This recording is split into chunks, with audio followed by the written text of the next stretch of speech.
morning. Good morning. Happy Thursday, May 9th.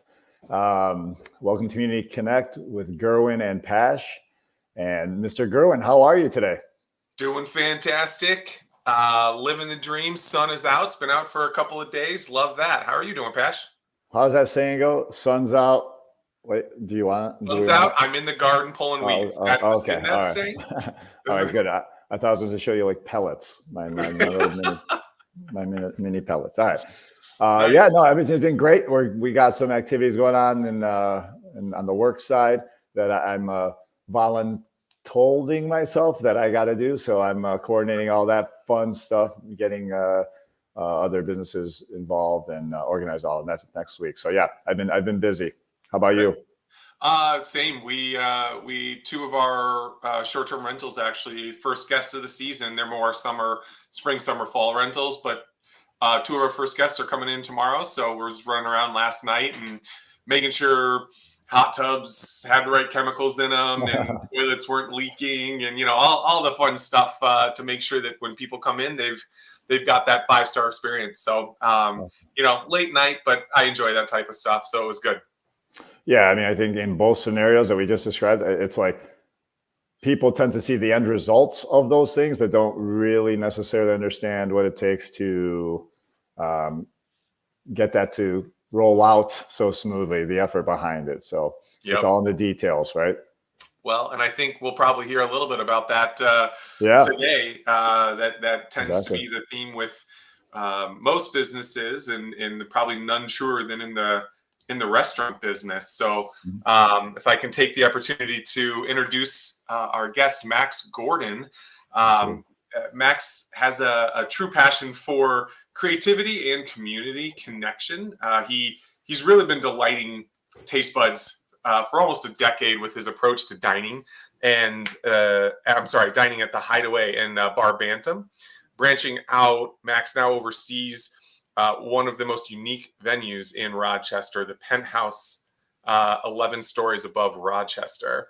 He oversees the Hideaway and Fare catering and brings his joy of events to reality through those businesses. Through the dedication and quality and hospitality, Max continues to create memorable dining experiences that keep patrons coming back for more. And as one additional note before we bring him in, Max actually catered Doc and Mai's wedding. Wow. Doc and Mai's wedding. Is that proper English? I mean, the third grade teacher me just pops in once in a while, like, well, we gotta, okay, that's okay. But yeah. So without further ado, though. That's also, I was there. So that means I benefited from that That's catering. Right. So, all right, here's Max. Hey, Max. Good morning, gentlemen. How are we doing today? Good morning. Great, Max. How are you doing today? Fantastic. Running around a little bit, but fantastic. Yeah, life of an entrepreneur, it seems, right? No truer words have ever been said. Yeah. So how have you been? How's everybody's morning going? It's going well. Better now that you're here. I'll say that. I appreciate that. It's a great way to start the day, seeing your smiling face. So I say the same thing. Looking forward to it. Yeah, be careful how much he gets a little bit full of himself sometimes. I don't have to see him every week, Posh, right? So I can inflate his head, and then you've got to deal with it. I know, that's good. No, it's all good, man. But we definitely appreciate you. I'm going to just jump real fast. I've been waiting to talk to you because, Greek American, first generation. If you don't think I have any inkling of what goes on with restaurateurship, I definitely have some, but I'm definitely intrigued because I'm sure it's not the same necessarily the experience as you have. So I'm really looking forward to having a conversation about some good detail. I'm sure there's some similarities, but I'm sure there's some differences as well. Okay, great. So Max, start from you. How did you get into restaurateuring? If that's a term? Totally stumbled into it. Okay. I worked at the high school, worked in the restaurants, worked at Black and Blue and JoJo's in Rochester, worked that through college. And then I thought I had the brilliant idea of let's do a food truck. So this would have been about 10 years ago. Had a brilliant idea. Let's do a food truck. Let's try it. Actually went out and put a couple offers on food trucks. and realized that there was a couple of things that I didn't know. And while I was figuring it out, one of my coworkers at the time said, let's open a bar together. He had got wind I was doing a food truck. My goal is always a brick and mortar, but I figured a food truck was a little lower barrier to entry, a little lower risk. And so we opened up Blossom Road Pub in North Winton Village 9 years ago, almost now, and had a couple other partners, operated there. A year into that, got the opportunity to buy the former Hogan's Hideaway on Park Avenue. Took that over shortly after. So we're actually coming up on our 7-year anniversary of the Hideaway in about 2 weeks. And then operated that for a few months and realized we were just on different pages as partners who ended up parting ways. They took over Blossom. I took over the Hideaway, got into catering, and things were starting to look good. And then the pandemic hit. Oh, yeah. And it was a blessing in disguise for us. It gave us kind of the ladder of chaos to continue to grow. So during and shortly after that, we ended up taking over Bar Bantam downtown, the Penthouse, and continue expanding our catering business. And now 10 years later, it's here we are, and we've got 65 plus employees and hundreds of events a year and tens of thousands of customers a year. And there's no looking back. For better or worse, there's no looking back. That's great. Yeah, I remember when the pandemic hit. We have pictures actually of you, Max, hanging out the side window at the Hideaway, delivering takeout, handing us food and whatnot during the pandemic. And you're coming up on your 3-year anniversary, right? Oh, why would you ask me that? Of which wedding? 4. Oh, that's right. Yes, it depends on how you count it. We're both right. We're both right. So yeah, you got it. In my world, it's 3, but it's really 4. That's right. Yeah. Yep. Exactly. So that's awesome. And please tell Doc I said hello. I absolutely will. She'll appreciate I miss her terribly. So yeah. So I mean, we figured out we got great over the pandemic. We got to work with some incredible couples like you and Doc, and I didn't realize, Pash, you were at the wedding, so maybe we did cross paths at one point. I was not only there. I was the officiant. He was our officiant. I am sure that we crossed paths at some time, at least a little head nod or something else.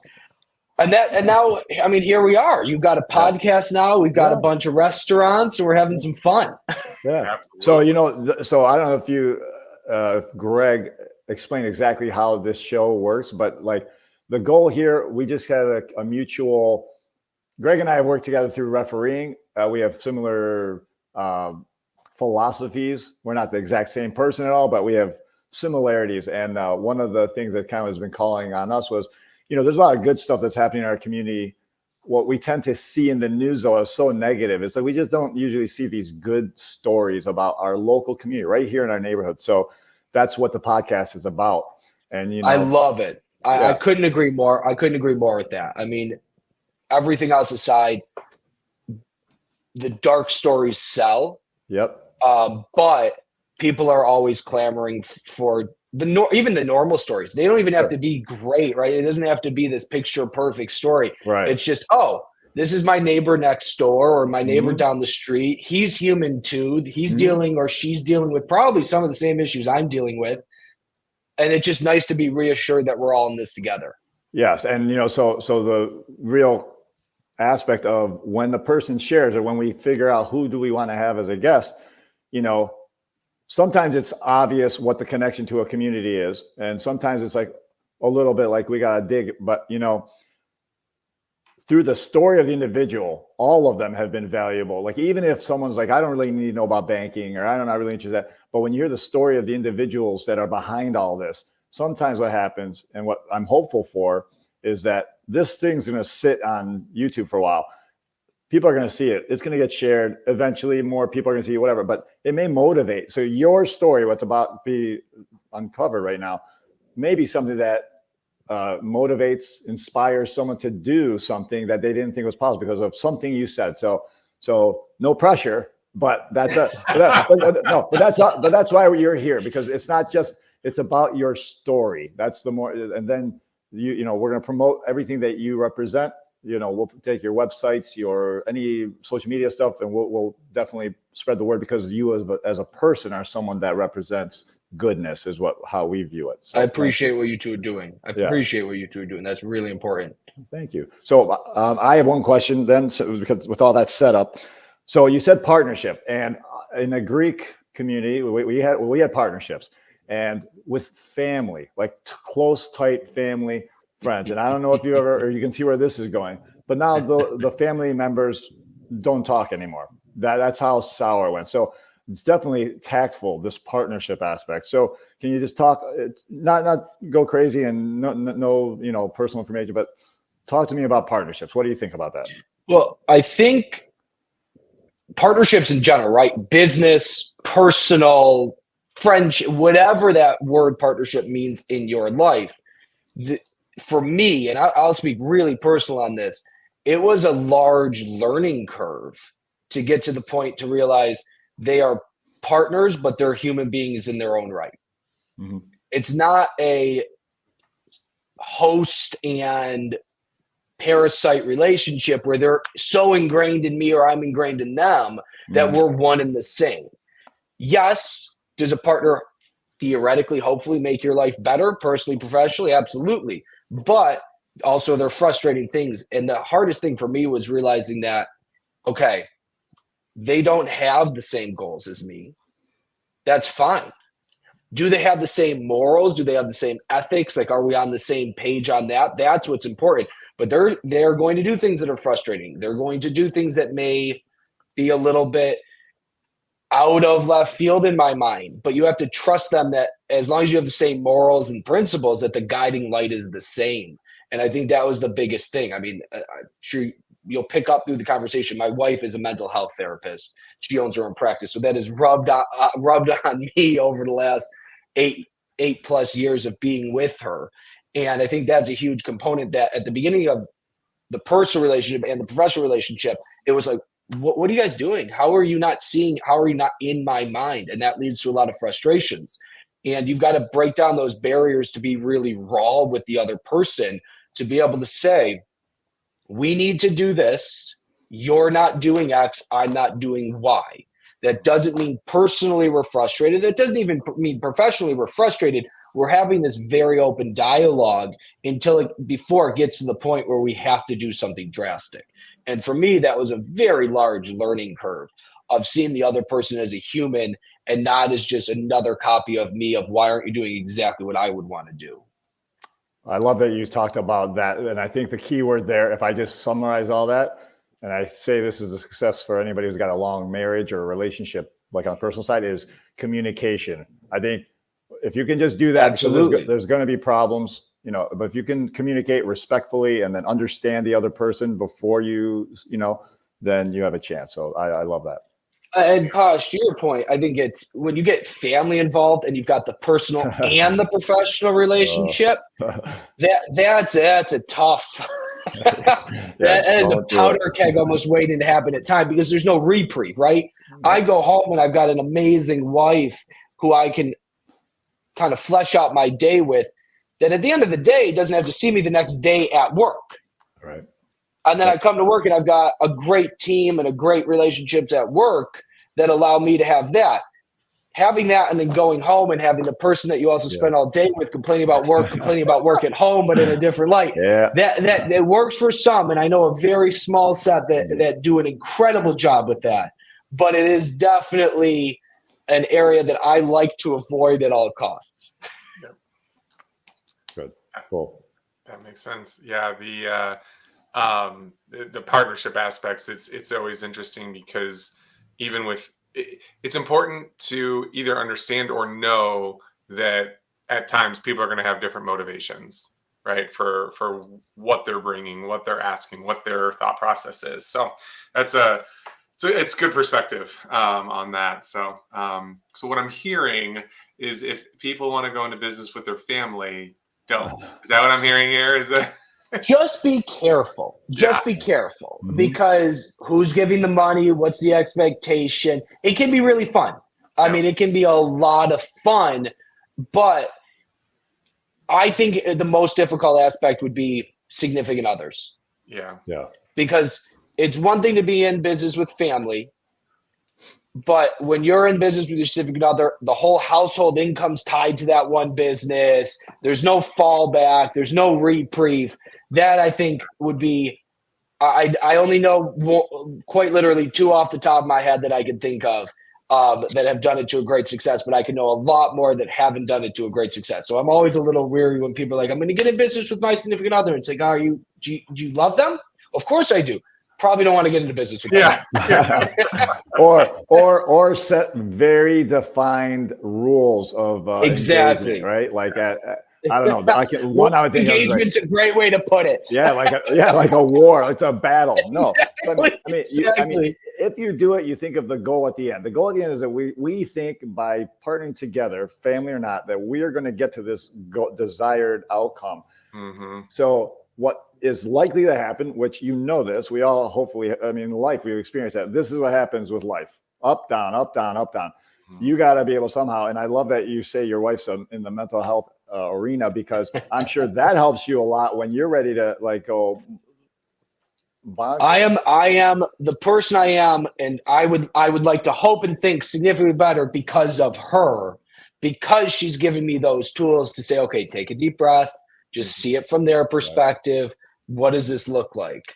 So I absolutely agree, but I do like the rules engagement. I think that's a great way to describe it, because it really is a battle every day. Yes, I'll trademark that, and I'll give you that permission.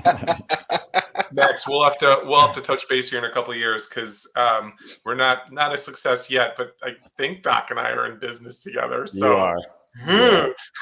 luckily we have full-time jobs outside, and it's right. That's secondary, but it's growing. So we'll see how things pan out. So and to be fair, Doc is a phenomenal communicator, and I have her to thank for how successful we've been to this point. But to your point, and I think Pasha's, communication is like the bumper sticker for any partnership, whether it's personal, business, whatever. And she forces me to have conversations sometimes when I don't want to, which is great. Like in the moment, I'm like, why is it? Right. But then afterwards, I'm like, all right, yeah, that was good. We chatted about that. And we always come out better on the side of it. So it's good. And that just, it just talks to the communication, right? That's really what it boils down to. Yeah, absolutely. So, all right. So talk to me a little bit about how you went from, Blossom and the Hideaway and grew into Bar Bantam and the Penthouse. Like, how did that process go for you? The team around me was integral to the entire process. Blossom was amazing. Had 3 other great partners. I didn't know what I didn't know at the time. I opened Blossom while I was finishing up my senior year at St. John Fisher. So I was finishing up a couple classes, running Blossom at the time, and it was a great learning experience. We opened up right when Syracuse kind of made their first March Madness run in a couple of years. And so we looked like rock stars. We opened February 17th. On my mom's birthday, we did our grand opening to celebrate her birthday. That's why the date comes like that. Nice. And then March Madness started, and that was like the first time, I think, in 5 or 6 years, Syracuse made a long March Madness run. So we looked like rock stars. We looked like we could do nothing wrong, which was really great for my confidence and horrible for the longevity of learning, because I kind of realized I thought I knew a lot more than I did. So that was wonderful. And then we got the opportunity to buy the Hogan's Hideaway. And that was a really rude awakening. All of a sudden it was, okay, we went from a small handful of staff to a full service restaurant, neighborhood bar to a full service restaurant. And that was very eye-opening, and realized that I can't do it all. It is by far my biggest weakness still to this day, thinking that I can do a lot more rather than trusting people. And it's not so much trusting them as I know you're going to close the restaurant well and not steal from me, but just allowing myself to give up control. And so after kind of shedding the partners, moving on, them taking over Blossom, it got a little dark for a little while because I was on an island by myself. I hadn't built up my team yet. And then kind of through a Hail Mary, my first job was catering. So I reached out to them, and they had just retired. So they were fortunate enough. They gave us kind of their whole black book, gave us a very sweetheart deal on buying all their equipment. So we were able to jumpstart the catering. And that allowed us to really get a team around us, around me. Mhm. And then the pandemic hit, and that was certainly in the moment terrifying, absolutely terrifying. And looking back, though, it was the team that got us through. So we sat down on that Monday of that first closure, and myself, our manager, our chef, and our sous chef, and said, what are we going to do? We've got two options. We can, at that time, we all thought it was going to be 2 weeks. Oh, right. And so we said, okay, are we going to close down for 2 weeks? Are we going to take a deep breath? Are we going to close down for 2 weeks? Or are we going to try creative things? And it was really them giving me the ideas and helping implement some of my ideas that allowed us to do those takeout windows. And we did a lot of community engagement. I mean, we did Easter meals for frontline workers. We were doing Mother's Day meals. We were doing Christmas meals afterwards with Rock Food Not Bombs organization to get free meals to the homeless in Rochester. And so it was those creative ideas of basically we can stop and we can roll the dice and hopefully open when everybody else opens, or we can use that chaos as a ladder and really extend. And it was the team around me. I can't do it all, and still to this day I sometimes struggle with that. But it was definitely that team that allowed us. And now all of a sudden the Penthouse and Bar Bantam and other catering opportunities became available because we were the only ones, one of the few, not the only, but one of the few still operating.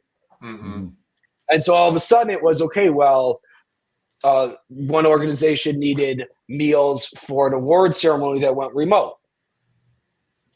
Their normal caterer had closed because they didn't know what was going on. So now all of a sudden we got that relationship. And that was really how we looked at it, was how can we utilize this just scary time in a lot of people's lives where no one knows what's going on, to be able to build that goodwill with them. So that at the time we were saying if and when, I mean, now we're past it, but when we're through it, what is that going to look like, and how can we use that to our advantage and not just be one of those other restaurants that had kind of closed? Mm-hmm. So now, so first of all, let me just point out what I heard from you. So you said it's your team, and I kudos to you, but really it starts with you, because you have fostered, no, listen, you fostered your leadership style then apparently, that you bring in the team and you say, this is all of us together. Let's solve it together. Not a dictatorship, not, you know what I mean? We have a very democratic, and we spent a lot of time kind of through the pandemic understanding what we wanted to be from an internal company. And so we have a very democratic style of leadership. And I found that at times that can be frustrating to me. But I think that as I've taken on a different role and taken much more of a higher level role, I mean, I used to have a really good pulse on each restaurant. When the Hideaway was just the Hideaway for me, I used to spend every day there. I knew what the customer interaction was like. And now for me, it's always so funny when I talk to other people at a similar level. It's like, well, the customer, it's like, you don't deal with the customer anymore. Like, you really don't. I don't, other than catering, I don't. Fortunately, unfortunately, it's a really weird thing for me to say. I don't deal with the restaurant customers anymore because we've got such a great leadership team there. So what does it matter what I want or what I think? I have zero pulse on it anymore. And I've seen a lot of, I think the issue with restaurants is everybody, not everybody, but a lot of people have this tendency to think of restaurants as not long-term careers. It was always like, okay, what's going to be your day job when you get out of this? Or what's going to be your real job when you're done? And I've got employees making more than some of my wife's friends with masters are making a year, working a lot less. And we like that. A big component of that was like offering 401k and PTO and stuff like that to make it feel more of like that career. So you're not just beholden on the days you can work. But a big factor is I don't deal with the restaurant guests anymore. And so for me to come in and say, I think we should do this could be great. And it could be the right move, but it doesn't matter. Like I need my team at the restaurants who are there daily to say, this is how we're doing it. I don't think that always happens in restaurants where you are, and we got very lucky, I'll knock on wood on this. A, we got very lucky on getting the right people in the right place. And B, a lot of the time it's not always treated more as a clubhouse. everybody wants to own a restaurant. It's a very low barrier of entry to get into it. I mean, one of the lowest in most of the industries that people are familiar with. There's no credentials. There's no real license. There's no schooling. You've got a little bit of money and maybe you can bootstrap it to open, which leads to a very poor working experience for the mass amount of employees as well. Mm-hmm. So we've been fortunate with that more democratic style leadership that people are now coming to us and saying, we want to work for you. Like, what can we do to work for you? Because we don't want to have that dictatorship, which is unfortunately more common in the restaurant because you don't have an HR, you don't have an accounting. It's one person normally wearing all of the hats, stressing out. And they could be the greatest person in the world. But this industry is stressful. And if you've got to be the bookkeeper, the payroll specialist, the HR specialist, the manager, sometimes the line cook, you're going to start barking orders. It doesn't matter how great your home life is, or you're just going to start barking orders, and then it just becomes kind of the norm within that restaurant. Mm-hmm. And we've tried to avoid that as much as possible. Makes sense. But I would just take out of your vocabulary. You said luck. You said fortunate. I'm telling you, you're just not giving yourself any credit. It takes us, if you're open and you're looking and you're clear on what you want, then you're going to find those people. And then, well, like you said, releasing control and then delegating and empowering those people in those positions to do it. That is not luck. I've never seen it luckily happen anywhere. It's because someone made a deliberate decision. This is how we want our environment to be. I want to add value to my employees. Where I have 401ks, how many restaurants have that? I would say almost zero that I know, right? So that says a lot about you. That's how much your ultimate business means, is that you're like a family. Would that be safe to say? Do you feel some of that? Yes, I'm very carefully use that word because it's so overused, especially in my industry. Come work for us. We're a family. I care about you. And I'm very careful. I would like to think because we've avoided using that word, we've naturally grown into that culture here because we didn't force it down your throat. I don't start an interview saying, we're a big family, come work for us. I start an interview saying, you're here to make money. I'm here to make money. Let's not mince words. Like, that is what we are here to do. Am I going to promise that we're reinventing the restaurant scene? No. Am I going to promise, though, that you're going to be paid fairly, that you're going to come into work and 51% of the time enjoy it if it's within my power? Yes. But so I'm very careful with that word because I do think it's overused, but I do think we've grown into that because we have a very transparent and accountability really comes down to it, right? Mm-hmm. The thing about a family is you can look and say, that's my fault, but still live alongside them. And I think sometimes, especially in corporate America, you get that HR kind of malaise over the staff where we pretend. Restaurants are a little more transparent, sometimes at the detriment to the employees. But I do think that because we have that transparency, it's okay. You didn't close well last night. That doesn't mean I don't like you. You didn't close. Do better so it doesn't mess up my opening shift. You want to grab a beer later? Yeah, okay, let's grab a beer later. Okay, this is great. And I think that's kind of organically created more of that family feel to it than forcing it down the throat of anybody. Right. Yeah. Good point. Makes sense. I'm gonna shift just slightly because we're coming up on time too, and we have to get to Connect 4. But I do Jim's face when you mentioned your college experience, and I previous to this mentioned to him where you went to high school, and you guys are basically the same person, just based on those two facts. So both went to McQuaid? Both of you went to McQuaid, and then on to Fisher. And my wife is great schools. My wife is a Cardinal. My sons both went to McQuaid and are alumni there as well. So yeah. That's where I met my wife. So I will absolutely do a little St. John Fisher plug. Treated me fantastically. So I loved it. Very, very cool. Yeah, good connection there, Greg. I did not know that. I mean, you mentioned it, and I totally forgot. But yes, but I will say some of those values that we learned, and it wasn't that we learned all our values from our schooling; it was from our homes first, right? And but that's probably why they sent us to those schools, and we made those choices. It's just a layered approach, right? We learn it at home; but it's reinforced at those schools, and then it's some of those fundamental beliefs, though, that we carry from our homes to the schooling, to whatever experiences positive and negative we got. And that's what leads us to where we are today.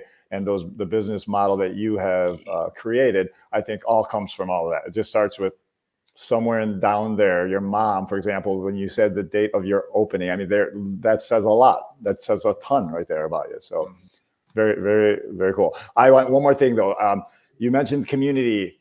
So one of the things I do recall as a young kid is people would come into the restaurant that my parents owned, and I mean, everybody, can you donate to this? Can nonprofits this? Can you participate in this? I mean, it was a lot. And sometimes my parents' responses were very negative because it was like the 20th person in like a week. So instead of like pounding on the negative side of that, because I'm sure it could be distracting, but how about this? Are there some groups that you have aligned with or support in the community that have really triggered your, passion or anything like that? So that is, we get emails and calls pretty much weekly on that. And so how we did that was we've got a 3-tiered approach. Each executive level member is allowed to pick a charity that's close to them. We automatically donate to them. So every manager, every head chef, every sous chef, sales directors, they choose a charity at the start of the year. And we reach out to them actually and say, hey, rather than reaching out to us, you've been chosen, we're going to donate. I choose a few of the charities that are close to my heart. I mean, Make-A-Wish, National Center for Missing Exploited Children, Cystic Fibrosis. I sat on a couple of those boards. So that is just a carte blanche. If you ask, you get, because I've got that personal relationship. Then for the non-personal, non-chosen, we do you buy a gift card, we'll match it. So if you buy a 50, we'll donate a 50. And that helps at least set the expectation of, hey, we are, you guys are not for profit. We're not making much of a profit either in this industry. So we are happy to assist. If you can get a board member to buy and cover the cost of that, we will match whatever gift card you buy. And that's been because I don't want to have to say, they're just doing their job. They're just reaching out. I mean, kudos to them for having the confidence to just cold call or cold email a bunch of restaurants. And I don't want to poo-poo on. There has to be some level, right? So we've got my personal, the managers and executive level personal relationships. And then if anybody reaches out, you just say, hey, we will always donate. We just do a matching. You buy 25, any denomination will match. And we'll split it up however you want. If you have a board member that does $100, we could do for $50. It's not just a denomination, it's whatever works. And that seems to have been really resetting the expectation on the charities levels too, in a really nice way. That's great. I like love that approach. Mutual beneficial, kind of. I think you said like the host parasite example before. That's more symbiotic, right? Isn't exactly. That the correct term? Exactly. They'd be proud of me. What is that? Earth science or something? No, I think that. I think that's biology. Biology. Yeah. Cool. You're McQuaid. You guys' McQuaid education doesn't match my public school. I apologize. So that's funny. Right. Very good. Well, awesome. Let's jump into our Connect Four. Jim, am I starting this? I think so. Yeah. All right, Max. What is your guilty pleasure TV show? That's a good question. I don't know if it's guilty pleasure, but I think it would be Parks and Rec for me. Like that is my long day. I don't really want to pay attention to something, but I just want, that is my go-to show. And I could probably rewatch that dozens of times. And there's little things I pick up or funnier things I didn't notice. So that would probably have to be my choice on that. Favorite character in the world, Ron Swanson. Oh, by far. Without question. I'm partial to Andy too, but Ron Swanson's fantastic. Yes. All right. I'm going to pause just because the one question I didn't ask, because I think these questions are very affected by this. Give me an average ballpark hours a week you work.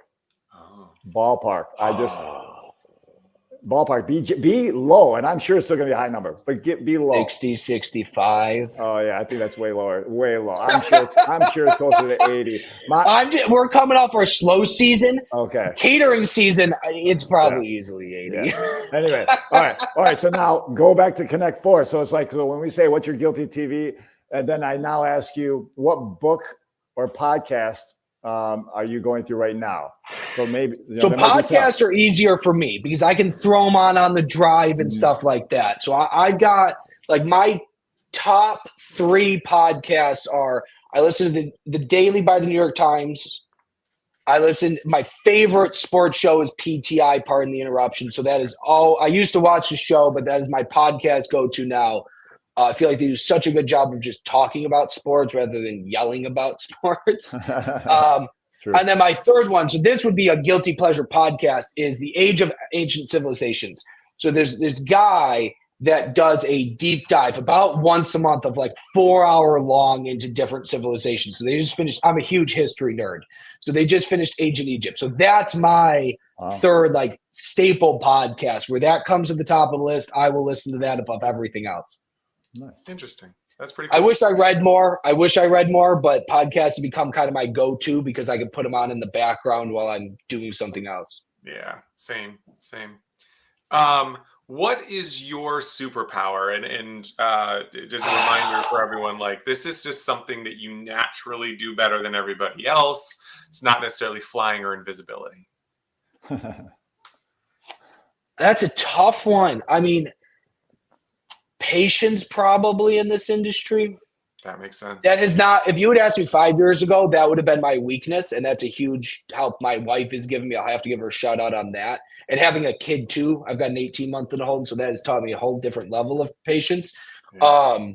But I think patience would probably be my answer to that, just because, especially in this industry, you deal with constant change, constant problems, constant, like you said, just all the time.